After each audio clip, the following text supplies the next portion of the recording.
바로 이제 화면을 켜보도록 하겠습니다. 보시는 것처럼 이렇게 암호화폐 시장이 또 붉게 물들었습니다.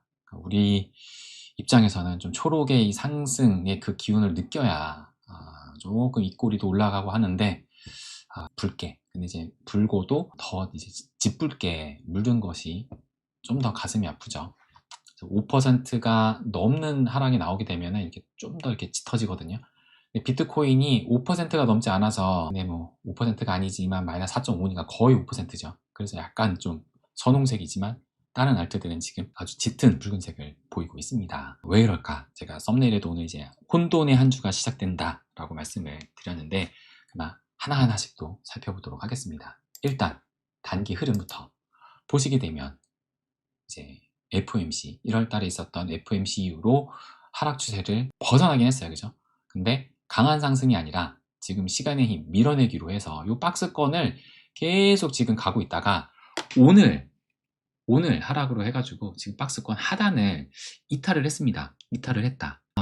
근데 어쨌든 이탈한 거죠. 이탈 조금 했다. 그러니까 이때가 살짝 더 이때 살짝 밑으로 내리면은 여기까지 확장할 수 있는데, 그럼 살짝 걸치긴 했는데, 어쨌든 기존 이제 박스권 그 기준으로 봤을 때 여기랑 맞물리는 곳이 있으니까 어쨌든 요 저점을 깨고 살짝 내려왔습니다. 그래서 현재는 64.9K를 보이고 있는 이런 상황이다. 그러면 일봉으로 볼게요. 21선이 계속 내려오고 있었습니다. 제가 이렇게 떨어지고 나서 반등이 나왔을 때 그때 이제 말씀드렸던 것이 현 시점 비트의 과제가 첫 번째로 현재 기준으로 캔들 몸통이 71K 위에서 마감하는 것이 중요하다. 왜냐면 이 박스권에서 지금 이 71K 위에서 마감한 적이 없기 때문에 일단 최소한 71K 위에서 마감을 해야 이제 좀 뭔가 반등을 하려고 하나 보다. 그러니까 반등의 시작이다가 아니에요. 반등을 하려고 하나 보다라고 그 시작, 어떻게 보면 출발점을 이 71K로 볼 수가 있는 건데, 아직도 71K 위로 넘어서지 못하고 결국에는 지금 박스권 하단으로 깨고 내려왔다. 그래서 이제 두 번째 과제를 이제 이 볼린저 밴드를 말씀드리면서 볼린저 밴드의 중심선인 21선 이것을 말씀을 드렸습니다. 21선이 계속 내려왔는데 21선은 계속 내려오고, 그래도 비트코인은 좀 이 박스권에서 움직이고 있으니까 거의 이제 가까이 왔었어요. 거의 가까이 왔었다. 근데 이제 오늘 하락으로 인해서 다시 좀 이격이 벌어지게 됐죠. 다시 벌어졌다. 어쨌든 21선이 거의 가까운 그 순간까지 왔는데 결국에는 21선을 넘어서지를 못했던 겁니다. 그래서 주봉으로 보면은 제가 이제 계속 말씀을 드렸던 것 중에 하나가 이제 이거였었죠. 요 상승 채널을 깨고 내려가 가지고 2월 초에 말씀드렸던 이 코멘트가 상승 채널을 깨고 내려갔기에 이제 하방이 열렸다. 첫 번째로 말씀드렸던 그 가격이 지난 사이클의 최고점인 69K, 요 69K 지난 사이클 최고점 쭉 연결한. 그런데 이제 이번 주가 좀 더 내려온 거고, 지난주 오늘 아침에 마감이 됐잖아요. 근데 오늘 아침 마감됐을 때 결국에 종가가 67.6K에서 마감이 되면서 살짝 깨고 내려와서 결국에는 69K를 회복을 못했습니다. 그러고 나서 이제 오늘 더 떨어지고 있는 거예요. 그죠? 결국엔 69K를 전혀 지지받는 움직임이 나오지 못했다. 그래서 제가 지난주에도 말씀드렸던 것이 절대적으로 지금 시간을 내 편으로 만들어야 된다. 왜냐? 시간이 오래 걸릴 수밖에 없다. 우리가 지금 앞서서는 일봉 볼린저 밴드도 봤지만 주봉 볼린저 밴드도 제가 체크를 했었잖아요. 주봉 볼린저 밴드가 요거거든요. 볼린저 밴드의 폭이 지금 살짝 꺾이는 것 같다가 오늘 하락하면서 다시 좀 확대가 됐습니다. 켜볼게요. 볼린저 밴드를 켜보면 이렇게 지금 벌어져 있는 거예요. 그러니까 발산이 아직 끝나지가 않은 겁니다. 오늘 또 하락을 하면서 주봉 기준으로는 아직 계속 발산을 하고 있다. 그러니까는 발산이 된 게 다시 발산을 했다가 이렇게 수축을 해야 되거든요. 수축하는 과정이 나오면서 어느 정도 가격이 좀 안정화를 보이기도 하고, 그러다가 수축해서 응축의 힘 갖고 올라가는 건데 아직도 수축을 하고 있다. 수축이 아니라 발산을 하고 있다. 그렇기 때문에 시간이 오래 걸릴 수밖에 없다라는 것을 지난주에 말씀을 드렸습니다. 주봉 기준으로 지금 RSI를 보면은 현재 26이에요. 26. 26이라는 얘기는 과매도 영역이죠. 과매도 영역이니까 지금 수준이 어느 수준이냐. 제가 이전에도 한번 말씀드렸지만 지금 수준이 딱 이때거든요. 지금 30이 과매도니까 30 밑으로 떨어져서 26이거든요. 그러면은 지금 요 수준을 제가 점선으로 하늘색 점선으로 쭉 그어보니까 이때가 언제냐? 2022년 6월달. 그러니까 이때가 한창 그 루나 사태 이때.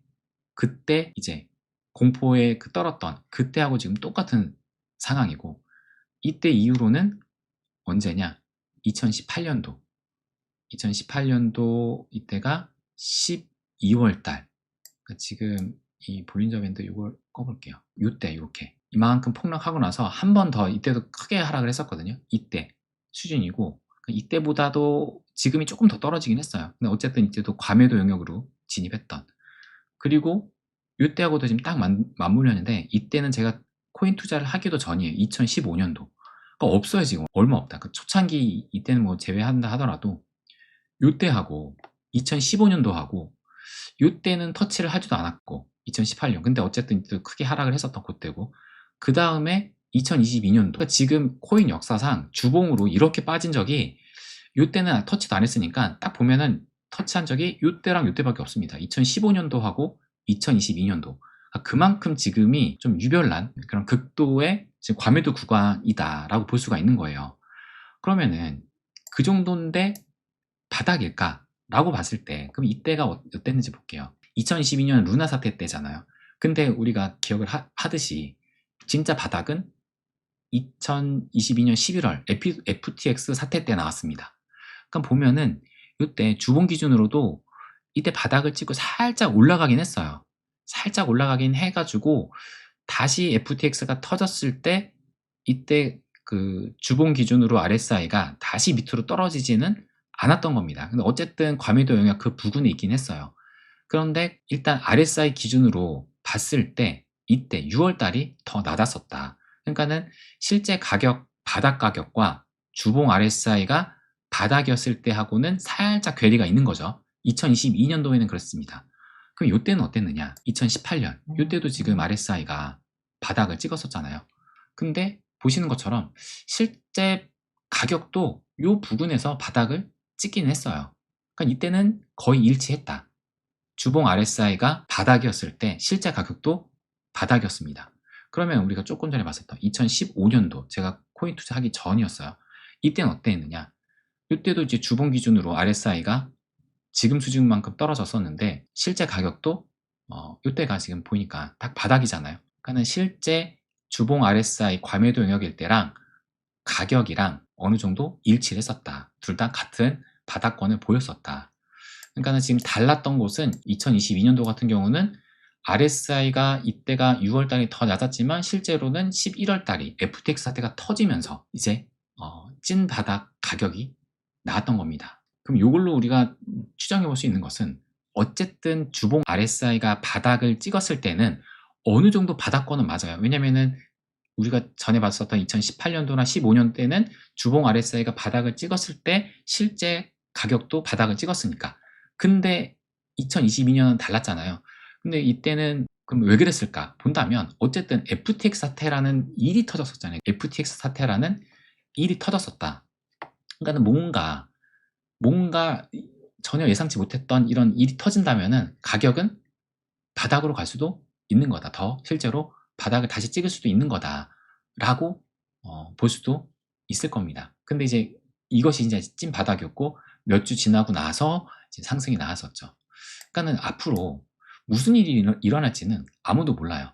근데 어쨌든 우리가 지난 흐름을 봤을 때 주봉 RSI가 이만큼 떨어졌다는 얘기는 가격도 어느 정도 바닥권은 맞다. 근데 이제 앞으로 어떤 일이 터져가지고 그 공포로 인해서 지난 FTX 사태처럼 더 떨어지면서 바닥을 찍을 수도 있겠죠. 그렇기 때문에 바닥 여부가 지금 정확히 나왔다 안 나왔다는 아직은 모릅니다. 하지만 주봉 RSI 기준으로 봤을 때는 충분히 바닥권으로 볼 수 있는 상황이다. 이렇게 정리를 할 수 있을 것 같아요. 그러면 일단 제가 계속 강조해서 말씀드렸던 이 매크로가 중요하잖아요. 그러니까는 제가 조금 전에 말씀드렸던 이 무슨 일이 터진다면 이것이 코인의 악재 아니면은 매크로에서 터져야 되거든요. 그럼 일단 매크로의 흐름을 우리가 그 기준을 잡고 보고 있는 것이 바로 미 증시였습니다. 금요일날 미 증시를 보면은 그래도 좀 얼룩덜룩하지만 초록의 상승이 보였어요. 근데 지난 금요일에 무슨 일이 있었는지 여러분은 기억하시죠? 트럼프 관세가 무효화되는 대법원의 판결이 나왔습니다. 그래서 제가 금요일 날은 멤버십 영상으로 인사를 드리니까 지금 전체적으로 말씀을 드리는 것이 지금 처음이거든요. 어쨌든 금요일 날 대법원 관세 판결이 이제 무효가 됐는데도 불구하고 상승으로 마감을 했습니다. 다우가 0.4, S&P 500이 0.6, 나스닥이 0.9 상승으로 마감을 했어요. 약간 좀 의외이긴 했었죠. 그런데 지금 왜 하락을 하느냐? 주말 동안에 이제 이틀간 토요일을 보내고 나서 이제 오늘 월요일 아침 8시에 다시 매크로가 돌아갑니다. 대표적으로 이제 미 선물 시장이 돌아가죠. 8시에 미 선물 시장이 딱 돌아가고 나서 이렇게 하락을 했던 거고, 하락을 하니까 비트도 같이 낙폭을 키웠던 겁니다. 그래서 지금 결국에는 지금 64K 거의 한 65K 이 부분까지 온 거고, 이제 낙폭을 키우다가 더 이상 키우지 않고 하니까 이제 비트도 약간 이제 좀 주춤하는 그런 흐름이 나온 거예요. 그래서 지금 선물 시장 보면은 나스닥이 마이너스 0.9% 정도, S&P 500이 0.7% 정도로 1%에 거의 가까운 이런 하락을 지금 보이고 있습니다. 근데 이제 선물 시장은 이렇게 시작을 했는데 본장이 또 어떻게 됐는지 일단 봐야 됩니다. 봐야 된다. 그래서 일단 S&P 500 일본 기준으로 보면은 이제 오늘 이제 봐야 되는데 일단 지난 금요일까지 봐야죠. 금요일 날 관세 판결이 나왔는데도 불구하고, 무효화 판결이 나왔는데도 불구하고 상승으로 마감을 했어요. 그래서 이렇게 올라갔거든요. 그러니까 장중에도 이렇게 상승을 했던 겁니다. 그러면서 51선과 21선을 터치를 하고 넘어서지는 못했다. 51선을 넘어섰고. 근데 이제 오늘 지금 선물시장 봤을 때 다시 한 0. 한 지금 한 7% 정도 하락하고 있었잖아요. S&P 500 기준으로. 그러니까는 지금 이 금요일에 상승한 거를 이제 되돌리겠죠. 그럼 또 이제 봐야 되는데, 장중에 또 어떻게 되는지 봐야 되는데, 중요한 것은 지금 그 흐름을 봤을 때 새로울 거 하나 없는, 결국에는 지금 올타임 하이 이 저항에 막힌 그 구조라는 겁니다.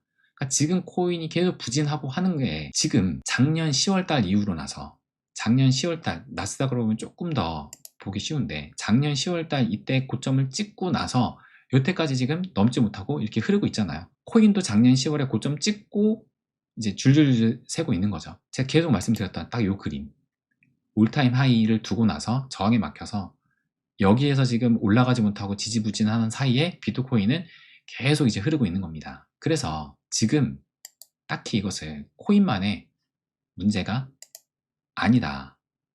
결국에는 얘가 이제 올라가느냐 아니면 떨어지냐, 이 박스권을 상방으로 돌파하느냐 하방으로 돌파하느냐, 이것이 중요하다라는 것을 제가 계속 말씀드려 왔었고, 그리고 이번 주가 혼돈의 한 주가 될 것 같습니다. 혼돈의 한 주가. 일단 금요일 날 대법원 판결이 나왔습니다. 설마 했는데 나왔어요. 한 달 만에 휴정 기간을 갖고 설마 발표할까 했는데 발표를 했다. 그러면서 결국에는 이제 트럼프가 진 거죠. 그래서 나오자마자 트럼프가 10%의 이 대체 관세, 그러니까 기존에는 이제 뭐 여러 이제 유럽하고도 협의를 하고, 또 우리나라하고 또 일본하고도 해가지고 상호 관세를 각각 나라마다 이제 다르게 매겼었잖아요. 근데 이게 대법원 판결로 무효화되니까 바로, 무효화되자마자 바로 10%를 때렸거든요.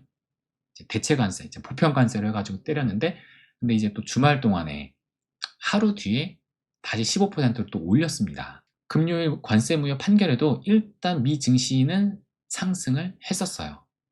그러니까는 그 10% 관세를 때렸음에도 불구하고 상승이 나왔거든요. 근데 이제 주말 동안에 이제 토요일 날 다시 15%더 올려가지고, 이제 그것은 아직 그 매크로가 적용이 안 됐는데, 어쨌든 금요일 날에는 무효 판결에도 상승이 나왔다.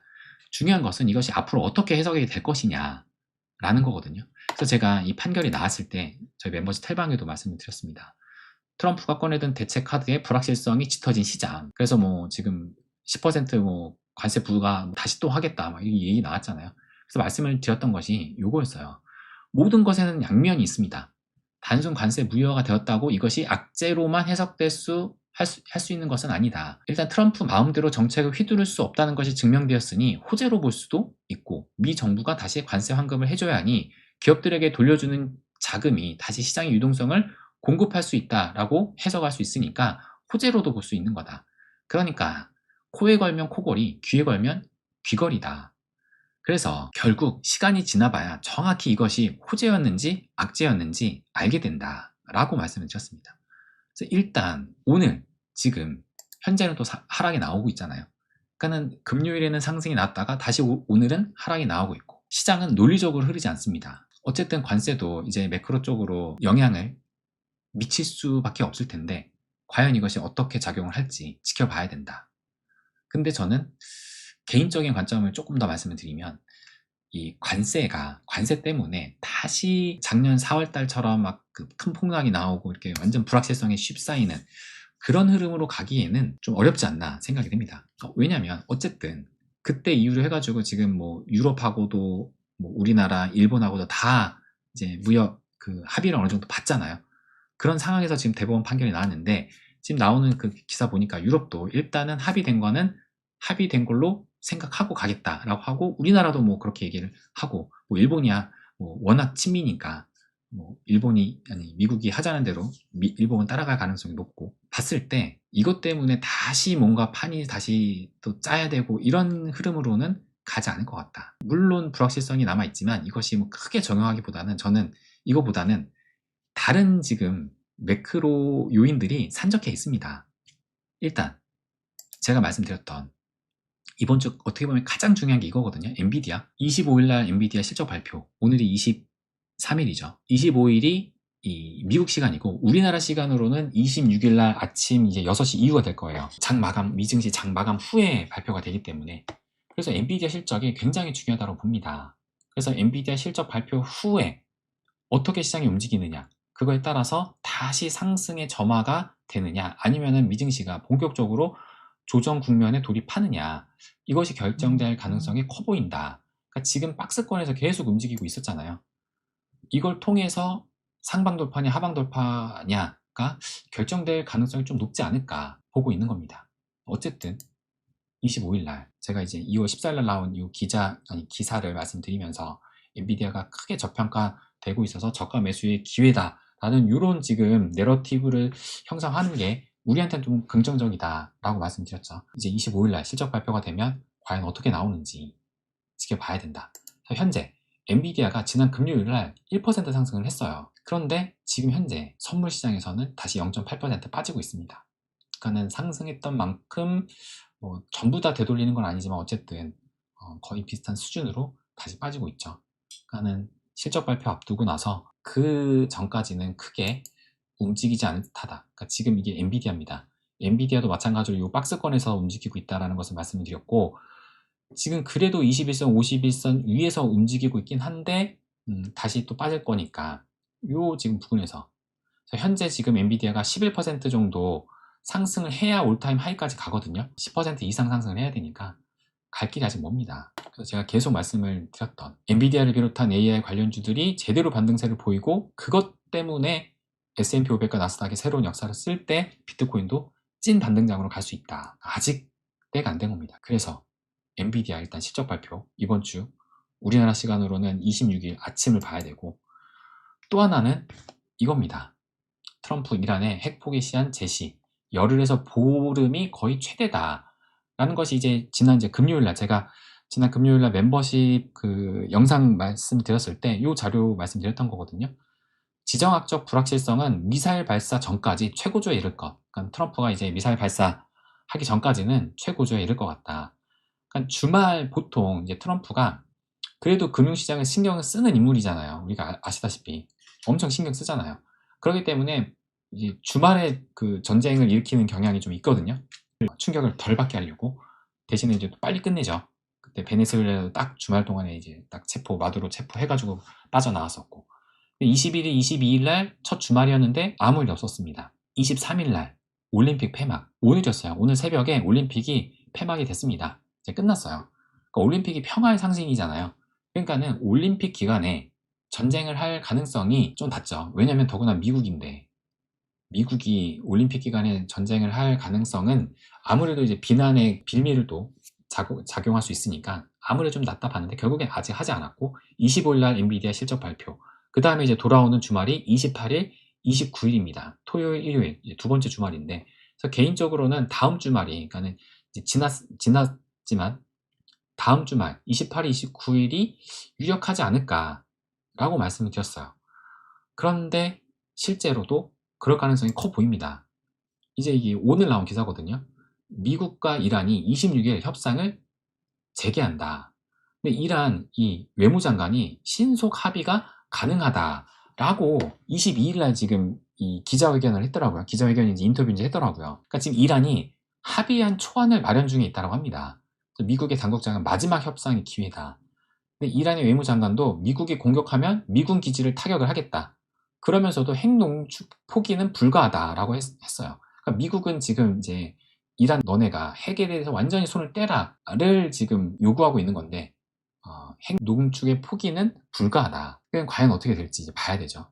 이란이 지금 합의한 초안을 마련 중에 있고 그걸 가지고 26일 날 스위스에서 하는 것 같던데 그죠? 스위스에서 하는 걸로 제가 아까 얼핏 봤는데 과연 어떻게 협상이 나올지 요거에 대해서. 그래서 지금 핵 협상을 앞둔 미국과 이란이 긴장이 고조되고 있다. 미국은 대규모 공격을 고려하고 있다. 그래서 핵 포기 안 하면 이란 지도부 축출 공격까지도 검토하고 있고 이란은 대리 세력을 통해서 중동과 유럽에 미국의 그 군사 시설을 타격을 하겠다. 요 지금 나오고 있습니다. 그래서 26일 날 엔비디아 실적 발표 나는 그 다음 날이죠. 협상 실패 시 주말에 전쟁 가능성이 있지 않을까. 그러니까 만약에 결국에는 이란이 핵 농축 아까 전에도 우리가 보셨다시피 포기 안 한다라고 얘기하잖아요. 결국에 이 농축 포기 안 해? 그럼 미국은 그러면 우리가 그냥 공격하겠다 하면은 이번 주말이 정말 이제 미사일도 쏴지는 그런 흐름이 나올 수 있지 않을까. 일단 전쟁에 대한 준비는 거의 다 된 것 같습니다. 그러니까 보통 이제 전쟁할 때 대사관들한테 연락해가지고 자국민들 다 빼라고 하잖아요. 이게 우리나라까지도 지금 그 나왔더라고요. 그러니까는 대사관 통해서 자국민들 뺀다라는 얘기는 이제 진짜 전쟁할 수 있다라는 거거든요. 그래서 여차하면은 바로 지금 미사일 쏠 수 있는 준비는 다 된 것 같다. 근데 이제 26일 날 핵 협상이 있으니까 설마 아직 협상하기 전에 미리 공격을 할까? 물론 트럼프라는 인물이 뭐 워낙 예측 불가니까는 뭐 그럴 가능성도 충분히 있는 인물이지만 그래도 거기까지는 약간은 조금 무리이지 않을까. 결국에 26일 날 그 협상 내용을 보고 나서 빠르면 이번 주말이 진짜 전쟁이 터지는 그 시기가 되지 않을까 생각이 듭니다. 그러면은 일단 지정학적 불확실성이 커지니까 금 가격도 봐야 되잖아요. 그래서 금 가격이 최근 며칠간 이렇게 계속 올라왔어요. 제가 금 가격에 대해서 계속 말씀드렸던 것이 20년 8월 금이 올타임 하이를 찍었을 때를 보면은 이제 이만큼 떨어지고 반등이 나왔을 때 0.618을 살짝 넘겼지만 결국에는 이렇게 해서 하방을 이탈하고 지지부진한 사이에 비트가 한 2개월 뒤에 이렇게 상승했다라는 것을 말씀드렸죠. 그렇기 때문에 금이 사상 최고가를 다시 넘기는지가 체크 포인트다. 만약에 금이 올타임 하이를 경신하게 된다면 비트의 시간은 더 길어진다는 것이다. 그러니까 비트가 상승하는 그 시기는 더 길어진다는 것이다. 라는 것을 말씀을 드렸어요. 근데 지금 최근에 지정학적 리스크가 더 커지면서 0.618을 살짝 이제 넘어섰습니다. 근데 아직 여기까지는 더 가야 돼요. 그러니까 과연 여기까지 넘어설까? 봐야죠. 그러니까 지금 요 제가 이렇게 거놨는데 이게 지금 뭐 의미 있는 그런 게 아니라 지금 아무 지지선이 없잖아요. 그을 데가 없습니다. 지금 당장 그으면 이렇게 돼야 되는 건데. 그러니까 지금 제가 이거는 아까 20년 8월달 그런 흐름에서 하방을 이탈했기 때문에 갔다 하더라도 움직인다 하더라도 조금 더 상승한다 하더라도 맞고 그냥 떨어지는 그래서 한각수렴 만들고 나서 결국에 하방 이탈하면서 이제 안전자산에서 위험자산으로 자금이 이동하는 그런 흐름이 나온다면 비트도 충분히 올라갈 수 있다. 그것을 말씀을 드렸었죠. 일단 금이 현재 조금 올라오고 있다. 계속 상승하는지 지켜봐야 됩니다. 실질적으로 이란과 만약에 전쟁이 터진다면 금 가격이 또 어떻게 되는지 이것도 한번 눈여겨봐야 된다. 그래서 지금 상황을 볼게요. 오늘 나온 그 기사인데 한 트레이더가 비트코인 실망스러운 움직임 4만 달러도 지금 기다린다 라는 이런 기사가 나왔습니다. 그래서 뭐 돈 알트라는 트레이더가 비트코인이 또다시 실망스러운 움직임을 보이고 있다. 아무리 공격적인 롱 포지션을 취하더라도 7만 1000달러 이상 가격이 올 때까지는 기다려야 된다. 그러니까 이게 지금 71K잖아요. 이 71K 가격이 올 때까지 기다려야 된다. 그렇지 않으면 서서히 손실만 늘려가는 꼴이다. 제가 71K 말씀드렸죠. 현재 기준 캔들 몸통이 71K 위에서 마감되는지. 그러니까 지금 이거 71K 위에서 마감을 한 적이 없습니다. 그러니까 71K 간다고 해가지고 진짜 반등의 시작이다. 또 아니라 이제 반등이 되나? 거의 그 출발점인데 아직 거기도 못 간 거예요. 그러니까는 일단 71K까지 올 때까지는 기다려야 된다. 그래서 서두르지는 않고 있다. 42,000달러까지 하락할 때나 86,000달러까지 상방 돌파를 해서 시장 구조가 변화될 때를 기다리는 중이다. 라고 하면서 이런 기사가 나온 겁니다. 생각을 해보자고요. 아직 AI 이 빅테크들이 빌빌거리고 있고 관세 전쟁은 또 시작되는 건지 다시 안개 속이고 미국은 이란을 때려 말어 하고 있는 상황인데 이런 극도의 불확실성이 커진 상황에서 미 증시나 코인 시장이 오를 수 있을까? 시간이 걸릴 수밖에 없습니다. 지금 그 시간이 걸릴 수밖에 없다라는 것은 이 기술적 분석을 통해서도 우리가 계속 이 볼린저 밴드를 봤지만 이만큼 주봉이 벌어져 있잖아요. 이게 수축을 해야 되거든요. 기술적 분석을 본다 하더라도 그리고 지금 현재 장세를 본다 하더라도 시간이 걸릴 수밖에 없다. 지금 찐 상승으로 갈 수 있는 그런 상황이 아니다. 하지만 그 시간이 지나면 어떻다? 이 시간을 기다리는 게 어려운 건데 이 시간이 지나면 어떻다? 그래서 제가 이 한 분석가, 이 은고라는 이 분석가님이 이제 이렇게 깔끔하게 그림을 또 잘 그려주셔가지고 제가 이걸로 지난주에도 말씀을 드렸었잖아요. 미 증시가 이게 지금 나스닥이었어요. 미 증시가 지금 현재 이렇게 올라왔다가 만약에 조정을 받게 되면 이렇게 조정을 받게 되면 비트코인도 지금 현재 60K가 저점이었지만 더 바닥을 찍을 수도 있다. 근데 이제 이것도 그냥 하나의 시나리오일 뿐이지 정확한 저점은 아무도 모른다라고 말씀을 드렸습니다. 근데 중요한 것은 이 조정을 받고 나서 이렇게 상승을 하면 비트코인도 올해 안에 충분하게 올라갈 수 있다. 이게 2027년이에요. 이렇게 올라갈 수 있다. 라는 것을 이제 보기 좋게 그려놨던 겁니다. 그래서 제가 이것을 말씀드렸죠. 그래서 지금은 갈 수가 없는 상황이다. 그죠? 특히 이번 주는 모릅니다. 이제 엔비디아 실적 발표 나와야 되고 그 다음에 중요한 것은 이란 진짜 이제 미사일 때리냐 안 때리냐 그게 중요합니다. 근데 설령 전쟁이 터졌다 하더라도 이것 때문에 시장이 저는 크게 빠질 거다 라고 보진 않아요. 왜냐면은 우리가 지난 전쟁의 역사 제가 우리 텔방에도 한번 말씀을 드렸는데 전쟁의 역사에서 봤을 때 전쟁이 일어난다고 해서 크게 시장이 막 충격을 빠지고 그러지 않습니다. 우리가 작년 6월에도 이미 이란하고 이스라엘하고 전쟁했었잖아요. 그때도 잠깐의 충격이 있었고 결국에는 다시 올라가는 흐름이 나왔었고 역사적으로 봤을 때 S&P 500이 이런 수많은 전쟁이 있었을 때 평균적으로 봤을 때 1개월 뒤면 1.3%, 3개월 뒤면 2.1%, 6개월 뒤면 5.5%, 12개월 뒤면 8.6%의 상승이 나왔습니다. 그러니까 지금은 아직 전쟁이 하냐 마느냐 이 불확실성 그것 때문에 지금 이제 확실하게 방향성을 결정을 못 짓는 것 뿐이지 일단 만약에 미사일을 쐈다 그러면은 일단 불확실성은 제거된 거예요. 전쟁이지 그것이 질질 끌어지느냐 그것이 또 이제 유가에 얼마나 충격을 주느냐 이제 그거에 따라서 그 장기화되느냐 결정이 될 거고 그거에 따라서 또 주가라든지 증시라든지 비트코인도 영향을 받을 겁니다. 그러니까는 지금 그 미사일을 쏘기 전까지가 어떻게 보면 가장 불확실성이 큰 상황이다. 만에 하나 26일 날 협상이 됐어 잘 됐어 그냥 이란이 뭐 포기한대 그러면은 불확실성이 또 제거되는 거니까 또 상황이 급 반등될 수 있겠죠. 만약에 거기에다가 그 전날 엔비디아 실적 발표도 좋았어. 그리고 가이던스도 좋았어. 그러면은 이번 주 한 주가 우려와는 달리 V자 반등이 나올 수도 있는 겁니다. 물론 V자 반등이 나왔다고 해가지고 찐 상승 가느냐는 다른 문제죠. 거듭 말씀드리지만 일단 71K 위에서 마감을 해야 됩니다. 일단 최소한 그래야지 이제 반등각을 좀 세우나 아직은 모른다. 찐 반등이 나오더라도 지금 이만큼 하락한 거를 되돌리는 수준인지 아니면 진짜 넘어서는 건지는 더 지켜봐야 되는데 어쨌든 중요한 것은 이번 주가 그만큼 위아래로 흔들 수 있는 가능성이 큰 한 주다라는 겁니다. 그리고 지금 이렇게 불확실성이 큰 상황이기 때문에 오를 수가 없다. 오를 수가 없다. 그런데 시간이 지나서 결국에는 시간이 지나서 이제 그 우리가 흔히 말하는 그 갈 때가 되면 어떻게 되느냐? 충분히 이런 그림이 나올 수 있다라는 겁니다. 제가 늘 말씀을 드리는 큰 그림 보고 가자. 큰 그림 보고 가자. 큰 그림 보고 나면 지금 가격이 떨어졌을 때 그냥 남들 곡소리 낼 때 같이 곡소리를 내느냐, 아니면은 정신 차리고 결국에는 어떻게 될지 알잖아요. 결국엔 안다. 제가 조금 뒤에 이제 리플 더 말씀드릴 텐데, 결국에는 상승할 거리라는 걸, 상승할 것이라는 것을 알고 있습니다. 그러면 어떻게 우리가 생각을 하고 움직여야 되는지 잘 생각해야 된다. 감정적으로 움직이면 안 되고, 곡소리도 그냥 한두 번이지 매번 떨어질 때마다 한숨 쉬고 곡소리 내고, 곡소리 낸다고 해가지고 내 입에서 한숨 소리 나온다 해가지고 달라지는 건 아무것도 없다. 그냥 내 감정만 소모되는 거지.